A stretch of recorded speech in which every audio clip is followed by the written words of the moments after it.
and we are recording. Today we're talking about why every writer is an entrepreneur. And I'm always surprised when I say this. Well, I'm surprised when I say this that other people are actually surprised about this.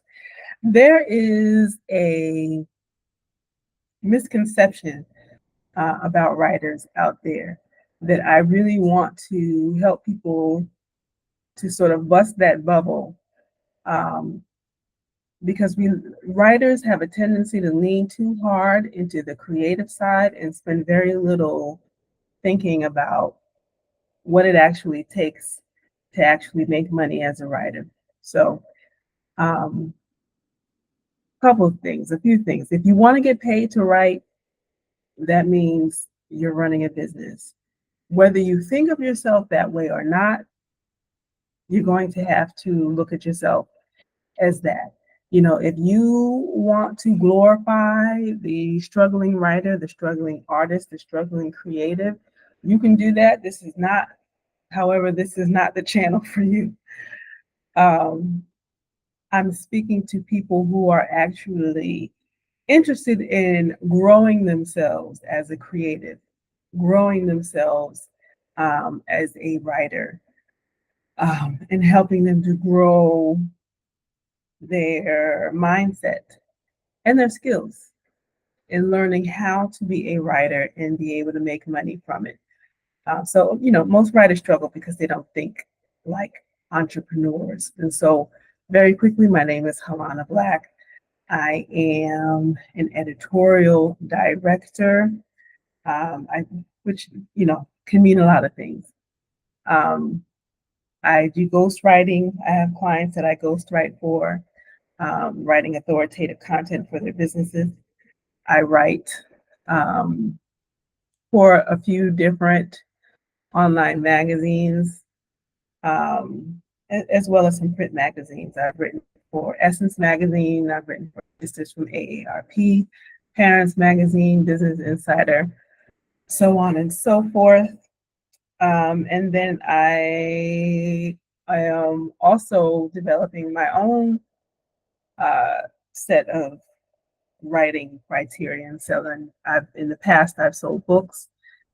I currently have a Substack, which you can just look up Substack and look up my first and last name, Halona Black. You'll be able to find it, where I write about my world as a writer who travels the globe. I run my business while I travel the globe. I've lived outside. I've chosen to live outside the United States since 2018. Thus far, since then, I've lived in 10 different countries. And right now I live in Playa del Carmen, Mexico. So I get to do my writing not too far from the beach, which is kind of cool.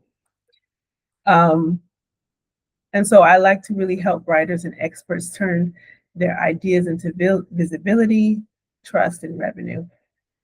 So on to the purpose of the video.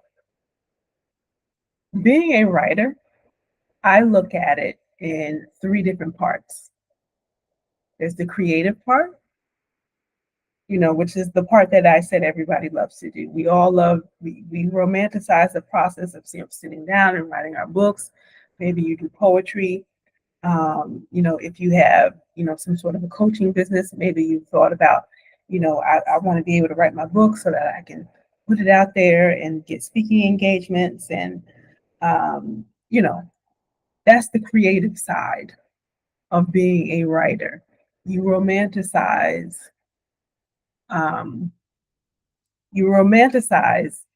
that portion of being a writer. Writing is also technical. Okay, so what does the technical side of writing looks like? Learning, how to be a better storyteller. I like to be, for the most part, I write a lot of nonfiction. But I like to be able to take details from the fiction space and add it into my nonfiction writing, which I find to be a lot of fun. So, being a better storyteller, learning how to be able to communicate and write sentences for your particular audience, writing to an audience of, let's say, financial advisors will be very different from writing to a group of young adults. Um, writing to a group of young adults, you would use different language to be able to talk to both of those audiences. And so that's the technical side. And then there's the entrepreneurial side. That's the part that I think a lot of writers tend to forget. And so most people, they stay in the creative side. I won't even say that they're writing. They do, they do a lot of on and off with the writing that they say they want to do, or they think in their head that they're doing all of this writing, but really they never actually get to do it. That's also a problem. Or they take a lot of classes. Maybe you've taken some classes in writing your memoir, learning how to write poetry, learning, there's a lot of Substack classes out there that people are offering now. And a lot of people, they take these classes and still never get to do their writing. And a lot of people altogether, they just sort of avoid the whole entrepreneurial side of it. And then they wonder why, even for those who do absolutely get to write their book, it's always interesting to watch people, those who actually sat down and have written a book, but did none of the work behind the scenes as far as building an audience and things like that. And so they spent 6 months, a year, 2 years, 5 years writing the book. And then they finally do the work to get it up and uploaded onto Amazon. And of course, grandma and their 2 sisters buy the book. And of course, they're disappointed. They put in all this work. They told this story that they really felt like was worthy of telling. And no one seems to be interested. And they're on social media and they're frustrated. And they just keep posting the same thing. I wrote a book, buy my book. Here's my book, buy my book. My book is here. Can you please buy my book? And then they start DMing everybody, buy my book. Please buy my book. And then do that for about 3 to 5 days, 3 to 5 business days, and then they let it go. And then it is, the book oftentimes just sort of falls to the wayside. We never hear about it again. And that's really because people never learn how to do the entrepreneurial side of being a writer. So I want to talk a little bit about what that looks like today. So number one, you can write this down if you like. Number one, writing, you should always look at your writing as an asset. Everything you write is an asset. It's not just a personal expression. This is not just about journaling. What you're actually doing is you are building a body of work over time. You're building a body of work over time, and you get to be able to think about how it is that you are actually helping people with your writing. And this goes, I don't care if you're doing fiction or nonfiction. For the most part, I work in the nonfiction space. But this also applies if you write fiction. If you're doing, memoir storytelling, or you're teaching people how to do stuff that's related to your business, to whatever it is that you teach or you coach people on, it doesn't really matter. You're building a body of work over time, and what you're doing is you're learning what it is that people are interested in learning from you, what it is that is most interesting, what it is that people are most interested in learning from you.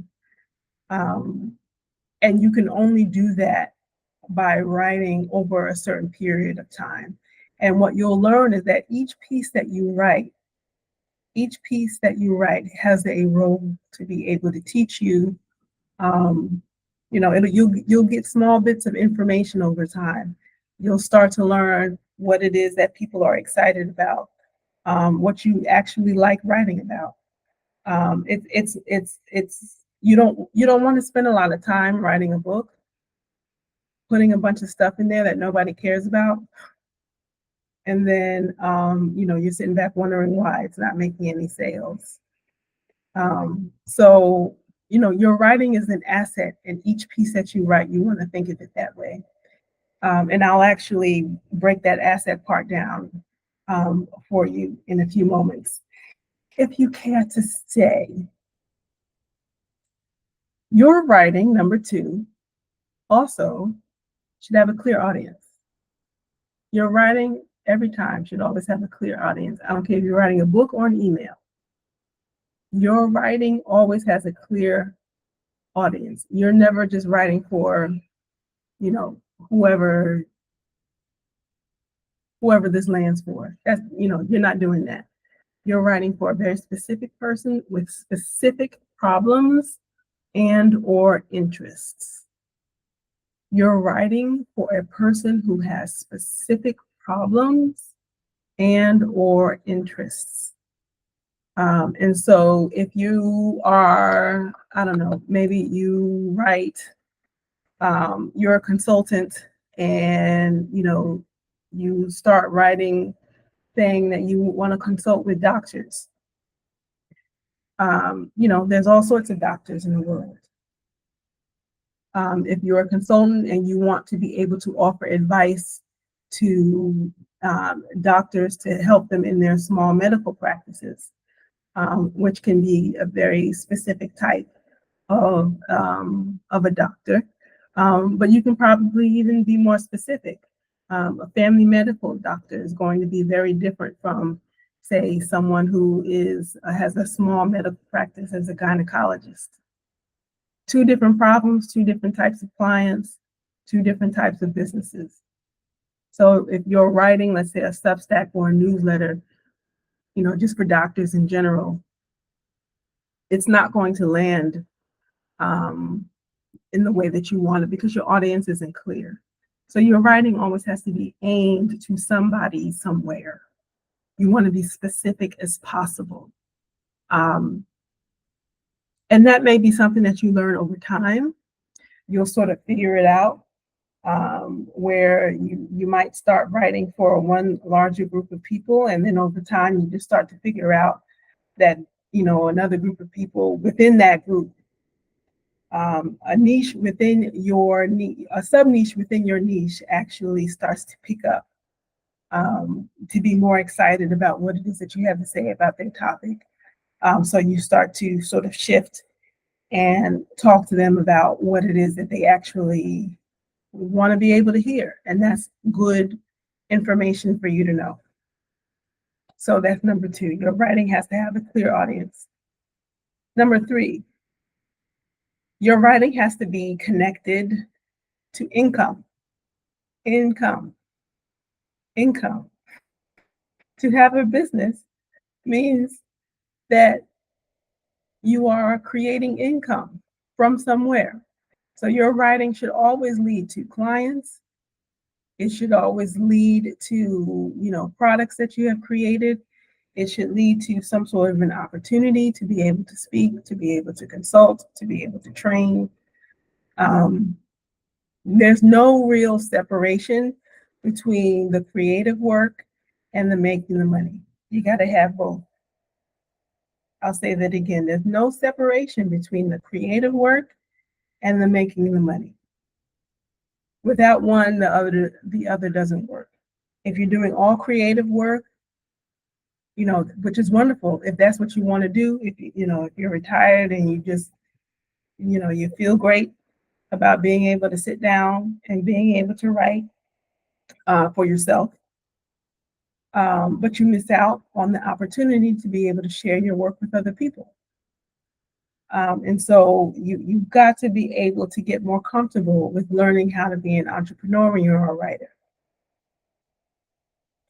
Number 4, I actually did a video on this yesterday about follow through. You've got to have follow through when you're a writer. What does that mean? Follow through as a writer. That means when you start writing, I don't care if it's your Substack, some other kind of a newsletter, if you're writing online, perhaps. A lot of people like to write They like to write on LinkedIn, write long posts that people expect sometimes, on a daily basis or maybe 2 to 3 times a week, just to be able to test their ideas. And then you disappear. You've got to have follow through.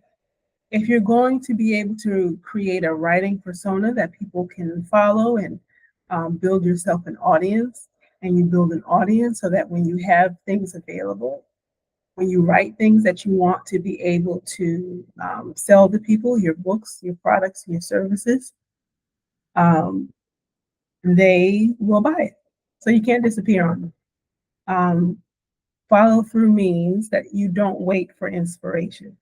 This probably has more to do with the creative side. But as a writer, in order for you to be able to improve your craft and also at the same time be able to stay in front of the audience that you are creating, you can't sit around and wait for inspiration. You must learn how to be able to write on somewhat of a regular basis for your people. So you can't wait for inspiration. Next, you show up consistently. I think I've already explained that enough.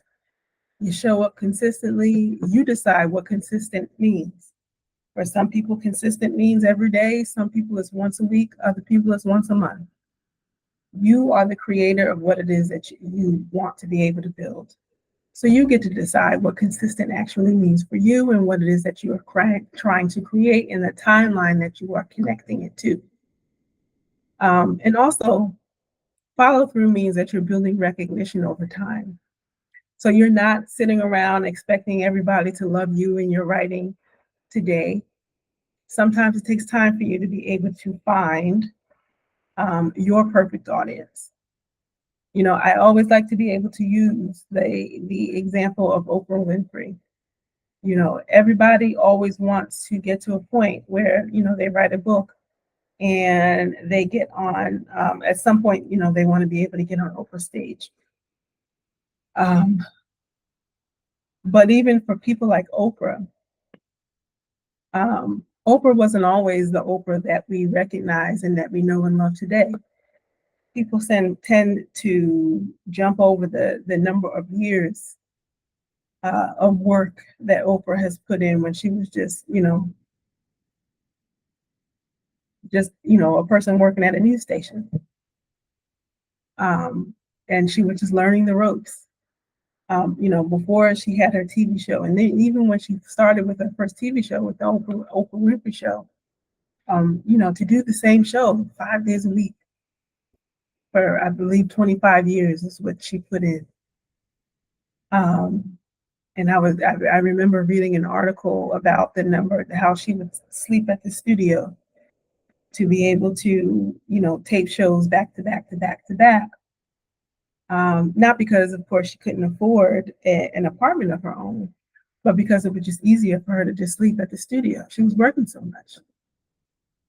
Whatever that woman has in her bank account, the businesses she has, the connections, this woman has really put in the work. She really has.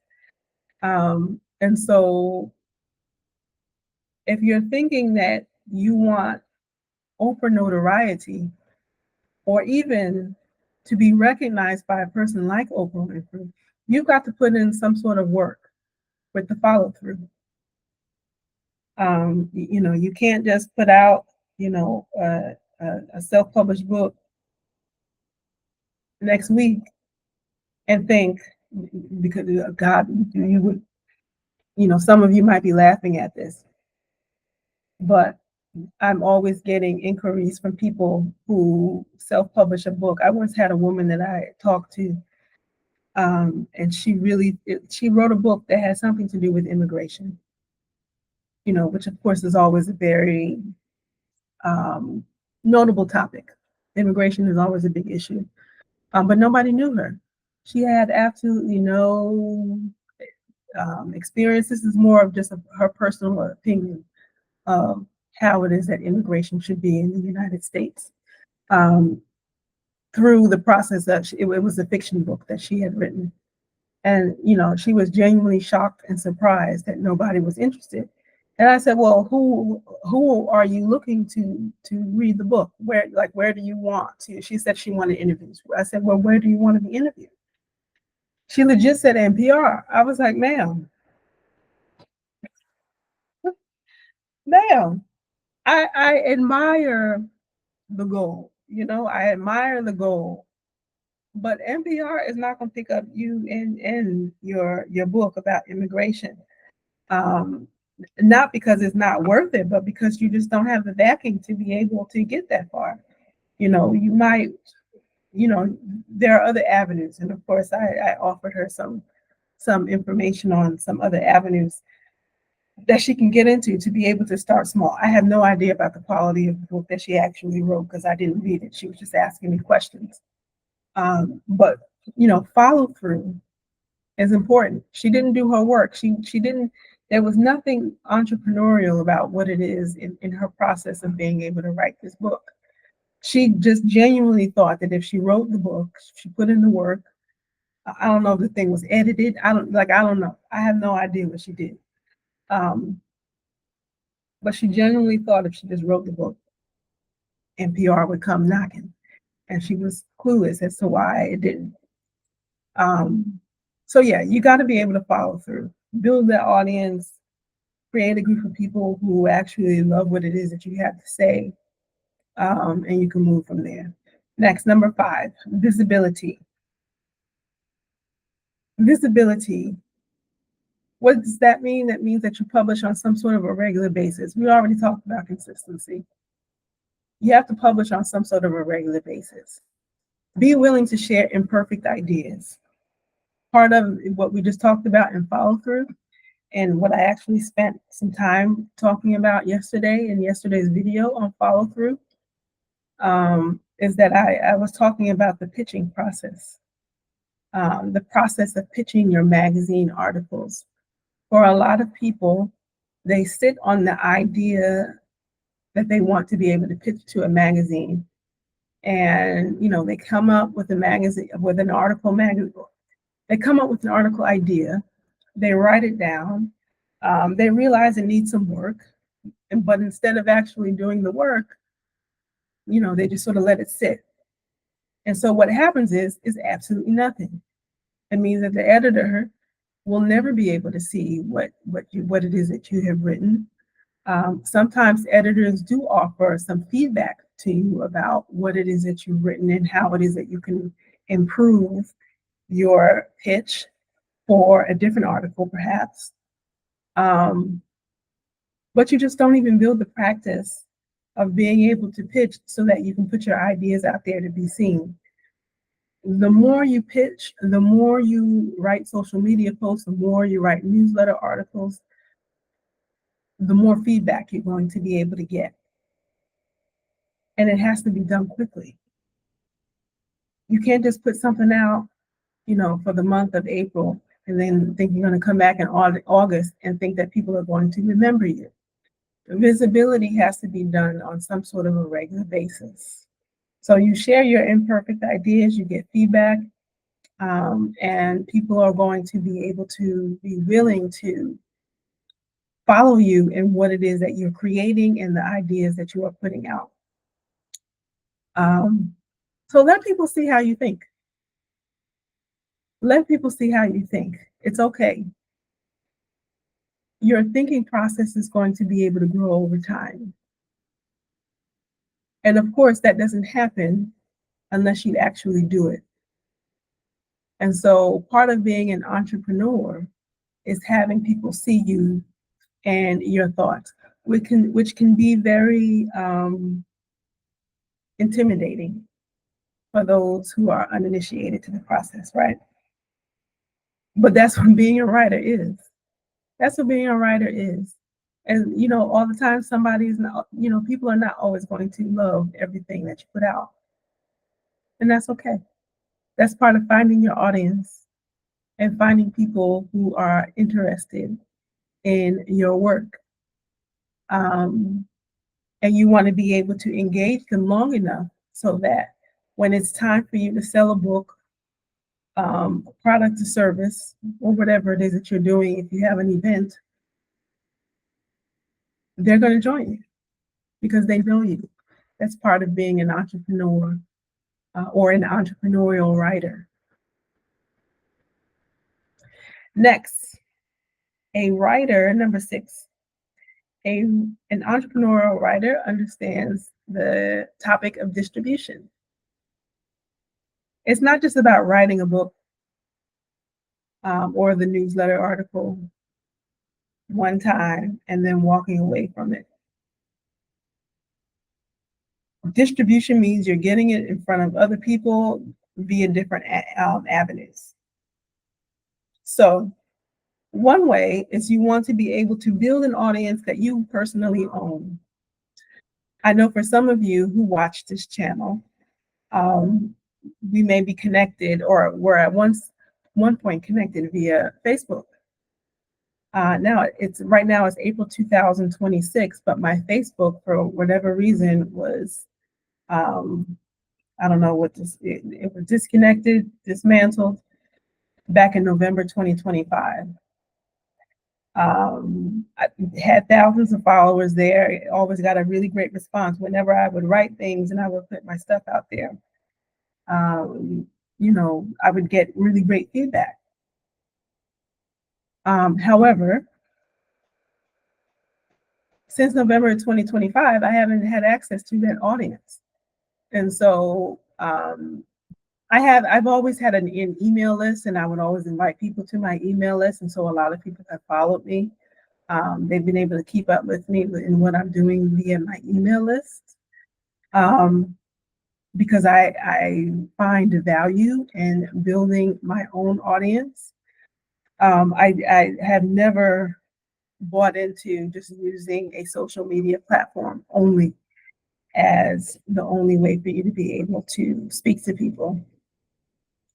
So it's important to be able for you to be able to grow your own audience in different places. And your email list is one of them. That's part of your distribution process. So what I would do is I would write I would write an article.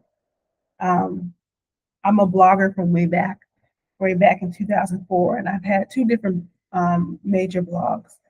One of them was more connected to my work in the community and what I was doing with in adult learning consulting in Washington, D.C. Later on, I moved on to create. I said I wanted to be a more creative writer, getting into food and health and healing, healing from fibroids in particular. I told my fibroid story, which a lot of women resonated with. I had an email list that was, full of women from all over the world, to be quite frank. And so I learned how to be able to write a blog post. I would go to Facebook and I would say, hey, Facebook, I wrote this new blog post about, how to advocate for yourself when you go to your doctor with fibroids. And, people would read the article. Sometimes they would leave a comment. Sometimes they might share it with somebody. Sometimes they might repost it on their own social media. And so I started to learn through that process what it looks like to be able to distribute my writing beyond just the one piece that I wrote. That's very important. That's how you know that you are writing about a topic that people actually care about and want to learn more about from you. You're never dependent on one platform. Never be dependent on one platform. I'm, still hoping that before the end of this year, I'll be able to get back on Facebook. If anybody has any clue on how I can do that, sort of speed up the process, even though it's been months at this point. I really would like to be able to get back to my Facebook audience. But you got to know how to be able to distribute your writing in different places, right? That distribution is part of the world of the entrepreneurial writer. Number 7. Number 7, is just plain old business skills. Business skills. What does that look like? Learning how to pitch your ideas to people. pitching articles. If you are a writer who is selling your services, like for example, my main source of income right now is as a ghostwriter for for the financial services industry. And so I have ideas about, you know, people, companies that I find mostly on LinkedIn. And I am able to pitch my ideas on how the things that I can write for them to be able to help support the growth of their business. So a business skill that I have been able to develop over the 10 plus years, 11 years, I guess at this point, that I've had my business is learning how to be able to pitch an idea to a company. I've learned how to position myself as someone who can help them win, to be able to win in the world of whatever it is they're doing. I can help people learn how to package their ideas. Packaging ideas is an important business skill. And not just hiding behind saying, oh, I just want to write. You got to decide what it is that you want to write and how it is that you want to be able to use your skill.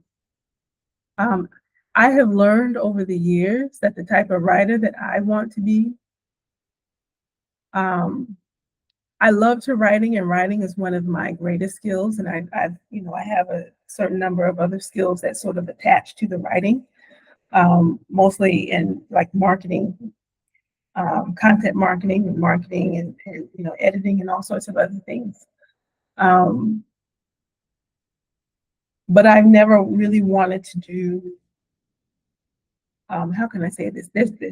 I've never really wanted to be able to do other work and then be able to come home and say, well, I can just write at night.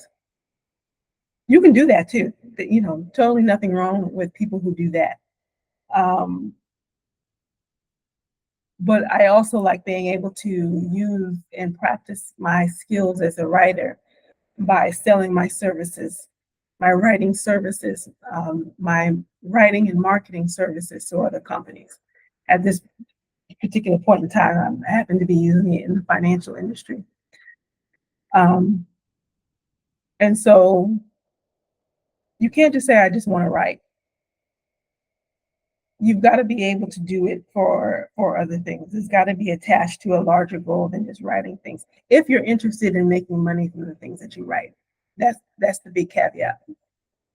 If you're interested in making money from the things that you want to write, you can't just only write and that's it.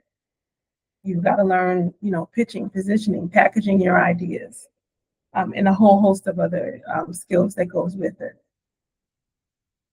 Number 8, this is really important. You've got to develop, and this is probably more so hitting on the creative side of writing, is that you got to have a point of view. If you're writing for yourself and you want to attract people, if you want to attract people to get them interested in your services, even if you're just telling first person stories about what it's like to be you in the world, you got to have a strong point of view to be able to keep people interested. And while I think that, there's not a whole lot of stuff in the world that's absolutely brand new and never been seen before, but you can also really tell when people are just sort of repeating what others do. So I was talking about writing for in the financial space. If you think about writing in the financial space, there's a ton of financial bloggers, people who write for financial bloggers, or write for financial companies. But there's, not everybody is not writing necessarily about the same thing, and they don't do it in the same way. So, I've met other writers who write who consider themselves to be financial writers, but maybe they write about travel and airplane points and credit cards and things like that. Some people are personal budgeting. writers. Other people are writing about, how to be able to live and travel after the age of 50. Some people are, writing about business finances. There's a ton of things for you to be able to do, and you use stories from your own life to be able to come up with a point of view that helps people to see who you are and make them attracted to your message. So you don't want to copy and paste what other people are doing. You want to be able to use your own life to be able to talk about what's interesting to you and how it is that you can help people. It's important for you to have opinions, strong opinions. I didn't say, hurt people's feelings. I didn't say be offensive, but have opinions. Take a strong position about who you are and where you want to be in the world. Give people something that they can react to. That's important. Give people something that they can react to. Give people something that they can sort of build an identity around, if that makes sense. Help people to understand their, how they think and feel through your worldview. I hope that makes sense, because this is probably one of the excuse me, it's probably one of the biggest things about being a writer who can command sales, command an income. You got to give people something to react to, something to be able to connect to, something that they can connect their identity to and say, yeah, me too, I can do this. This is how I feel too about this. Oh, I want to support this because, this is exactly how I feel. Let me give you money. That's how you move people to be able to buy stuff from you as a writer. Number nine is that you get to reuse and repurpose what you write. You get to reuse and repurpose what you write. So you have one idea, right? You have one idea, and you can actually move this into multiple formats. So this video here is probably going to turn into some sort of a lead magnet. A lead magnet is what you use to be able to put out there on the internet, and you say, hey, if you want these tips on how to be an entrepreneurial writer, you put your name and your email in, and I'll send you this document. That's what a lead magnet is. It helps me as an entrepreneurial writer to grow my email list so that when I have something to buy, I have people to talk to, right? So your one idea I can use in many formats. So the first iteration of this particular idea, I'm just happen to be using YouTube. And there'll be other ways I can chop this up into really tiny pieces. I can, take each one of these. I have 10. I can take each one of these ideas under the topic of how to be an entrepreneurial writer and turn it into a post on Threads. 10 different posts on Threads, really. Take one idea and write a short post, and then lead them back to this video or to my lead magnet, depending on what it is that I'd like to do. Your newsletter can also be a social media post and then a video. And so don't feel like you always have to come to the page or to the internet with a fresh idea every time you want to write something. What you want to do is be able to build a body of work so that you build a body of work that that people resonate with, and you can just sort of you build on that, because things change, life changes, you change.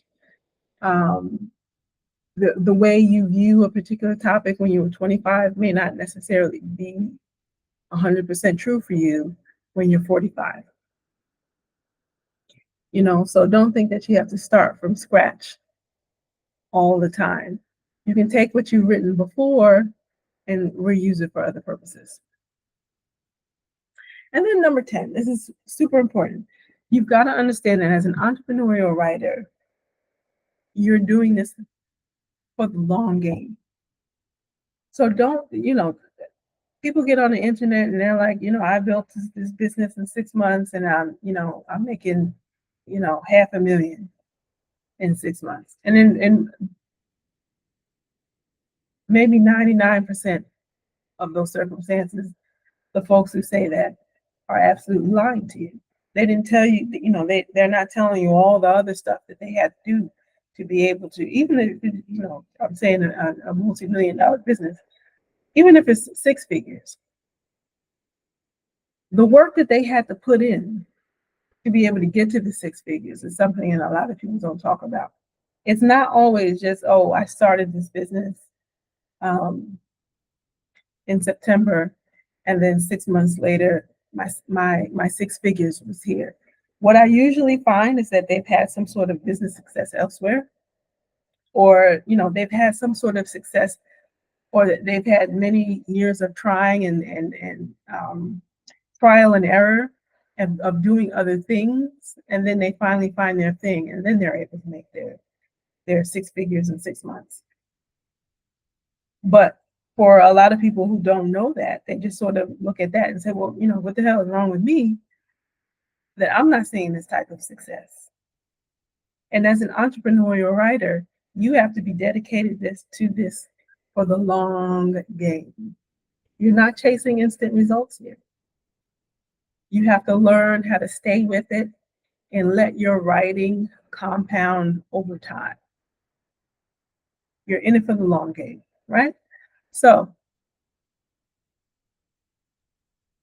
none of this stuff about being an entrepreneurial writer is about your talent. It really isn't. Personally, I don't even think I'm one of the best writers in the world. I'm a high quality writer. I think that I write well. Am I the best writer in the world? No. Tons of people who have more talent than I do. But it's really in how I approach my work that has helped me to be able to maintain myself as a writer, a full-time professional writer, over the last 11 years. And it's all because of how it is that I treat my writing and my writing business. It's not about me being a Pulitzer Prize winning journalist, or being a New York Times bestseller. All of those things are wonderful. Don't get me wrong. But if you actually want to be able to sustain a career as a writer over time, and I'll even put on top of that the fact that I've been able to do that in this day and time, as a writer who travels around the world. I take my business with me, and I've even, picked up clients in some of the countries that I've been in. I've had a couple of clients in Rwanda. I've had clients in Canada. I've had clients in the UK. I've worked with other expat business owners, and while I was in Vietnam. I find opportunities where I go. Wherever it is that I go, I'm able to find opportunities. And that's because I'm an entrepreneurial writer. So I say all that, if your writing isn't going anywhere, ask yourself, are you treating your writing like it's a hobby that you do on the weekend? Or are you treating it like a business, a real business that expects to be able to earn? Businesses earn money. If you're going into business, that means you're going into business so that you can earn money. Yes, we get to be creative. Yes, we get to learn new skills and become better storytellers and all that good stuff. But it's the business part that actually helps you to maintain yourself as a creative person as a creative business. And I am absolutely adamant about us being able to get rid of, the starving artists. We don't do that here. We don't do starving artists. We do abundant artists, abundant artistry, abundant writers. And when you make that kind of a decision for yourself, it really changes everything about how it is that you write and what you're writing. It changes who it is that you are writing for. All of this stuff is important. So if you want help connecting your writing to, your audience, your business, your income, if you want to be able to learn how to be able to map it out clearly, I can help you. You can find a link to a strategy session in the description box, is what I'm saying. Find a link in the description box. Set up an appointment, and we can talk on the phone and talk about what it is that you need help with, how it is that you can get your writing intense, to be able to to start getting paid from the writing that you would like to be able to do. What does that look like for you? The moment you start treating your writing like a business, it'll start working like one, right? So again, my name is Halona Black. You can read my work on Substack. Just go to substack.com. I think it's / Halona Black, but the link is in the description box as well. That's all that I have to share for you today. If you have any questions or comments, please do subscribe to the channel. I want to be able to get to 1,000 subscribers. So if you if you listen to my videos in any way, shape, or form, and you find value in them, I would really love for you to be a subscriber, and that way you'll get all of my video updates. And find out about the other stuff that I have going on. My classes. I just completed a class on pitching magazines. That was a lot of fun. That was an 8-week course that I did. Prior to that, I have done like meditative writing classes. If you're more of a person who does into writing for healing purposes, and you would like to be able to learn how to do that for yourself, perhaps you are a coach who works in a healing space, and you want to be able to learn how to be able to use writing to be able to support your clients. I support people with that.